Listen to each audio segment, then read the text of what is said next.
Hello everyone, मी रुपाली आणि तुमचं माझ्या चॅनलमध्ये स्वागत आहे. आज आहे संडे आणि संडे असेल तर बाबूचं असं असतं की मम्मा आज आपण कुठे फिरायला जायचं. दर रविवारी त्याला कुठे न्यायचं हा आमच्यापुढे मोठा प्रश्नच असतो, कारण जिथे गेलो तिथे त्याला रिपीट जायचं नसतं. चल त्याला बोललं आज आपण जाऊया यात्रेमध्ये. कोणी याला यात्रा बोलतं, कोणी याला जत्रा बोलतं. आमच्या साईडला ह्याला जत्रा बोलतात, इकडच्या साईडला ह्याला यात्रा असं बोलतात. ज्याच्यासोबत जायचं होतं तो झोपला होता, त्यामुळे आम्ही फटाफट नाश्ता करून घेतला आणि मग त्याला रेडी केलं आणि आम्ही सुद्धा रेडी झालो.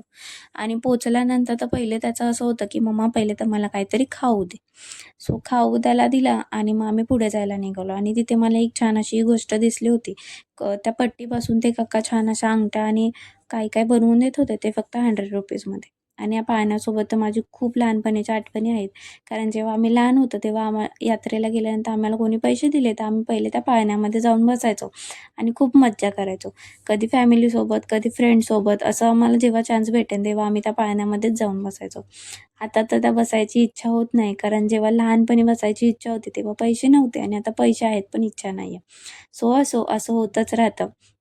इथे बाबूला कार हवी होती म्हणून पप्पा हा गेम खेळत होते, पण ती कार काय आम्हाला भेटली नाही आणि बाबूला असं वाटत होतं की गनमधून जोरात आवाज येतो, त्यामुळे तो खूप जास्त घाबरलेला आणि असा कानाला हात लावून बसला होता.